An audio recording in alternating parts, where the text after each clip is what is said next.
This is the DEWALT Air Compressor D55146.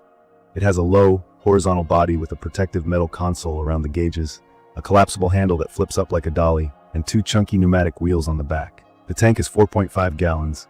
The motor is rated 1.6 HP.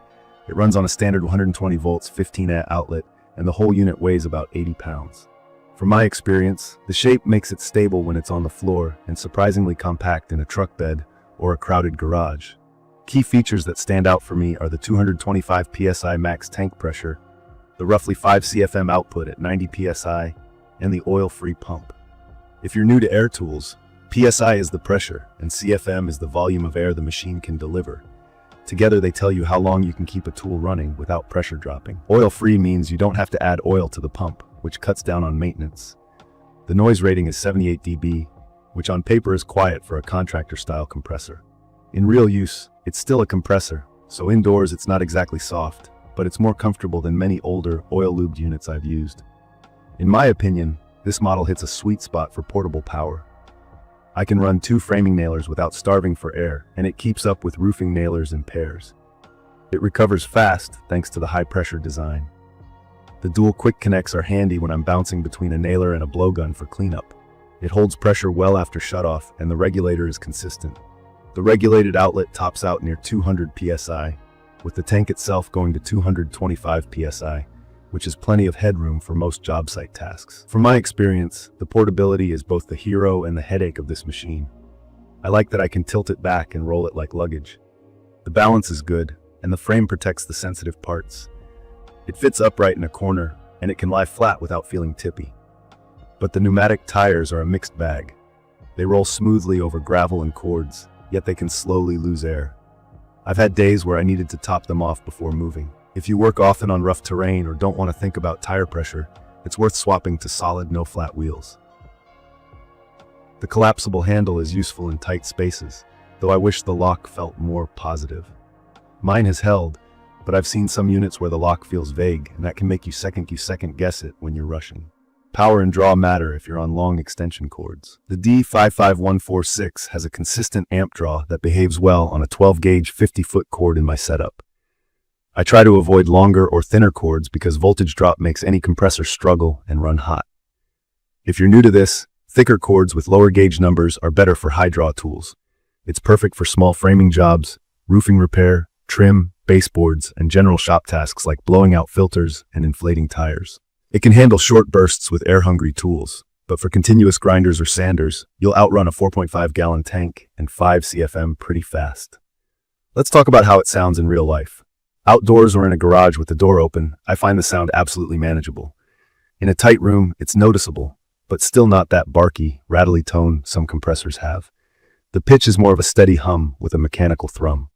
If your reference point is a compact trim compressor, this will seem louder.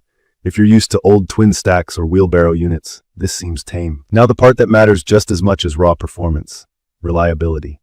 I've seen this model be rock solid for long stretches, and I've also seen units that had switch and motor issues early on. The pressure switch is the most talked about failure point. When switches drift or fail, the compressor might not shut off correctly, and that can stress the motor. That's not common on every unit, but it's a known risk. I keep an eye on the shutoff behavior. The machine should stop predictably at its cutoff pressure. If it hunts or runs past normal, I shut it down, bleed pressure, and check the switch. Another thing I watch is moisture. Any compressor condenses water in the tank. I crack the drain valve at the bottom after each day. Skipping that will rust the tank from the inside and can foul gauges over time. I also keep a simple inline filter on when I'm doing finish work to keep moisture out of nailers. These small habits add up and, in my experience, make ownership simpler with any compressor. Usability details are a mixed story. The metal console that guards the gauges is great. I've bumped this thing getting it in and out of the truck, and the cage takes the hit. The controls are easy to read, the regulator is smooth, and the dual couplers save me steps.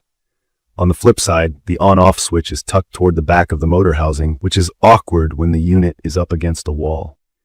I wish that switch sat right on the control panel. It's not a deal breaker, just one of those quirks that you feel a dozen times a day. It's perfect for someone who needs real capacity without stepping up to a huge, hard-to-move rig.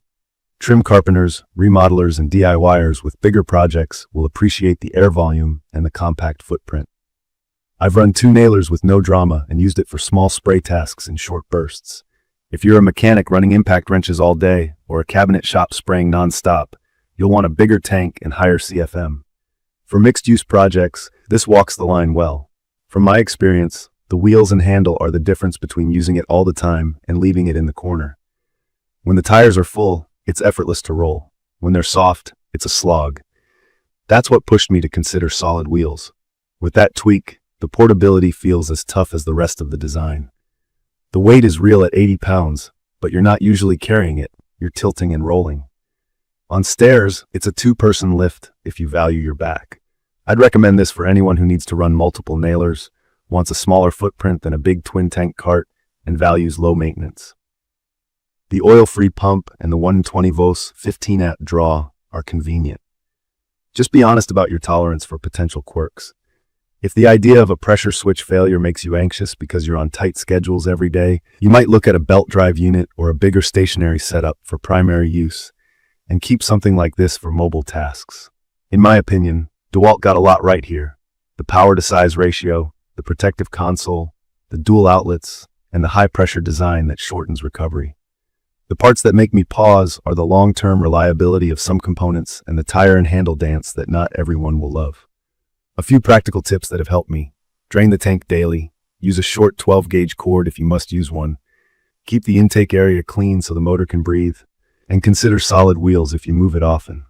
Those simple steps have kept mine performing well. In conclusion, the DEWALT D55146 is a strong portable compressor with real job site muscle and a few quirks you should know going in. It's efficient, compact, and easy to live with when you set it up right. It's perfect for framing, roofing repairs, and trim work where 2 tools need to run and you don't want a giant cart. It's not the quietest machine I own, but for its class, it's civilized. From my experience, it can be a dependable partner if you maintain it and keep an eye on the pressure switch and tires. I'd recommend this for mobile carpenters, serious DIYers, and anyone who needs reliable air on 120 volts without dedicating floor space to a big stationary unit. If you want me to test it with a specific tool or show pressure drop and recovery times on camera, tell me what you want to see next. If you found this video useful, please subscribe and leave a comment with your questions or your own experience with the D55146. Thank you for watching.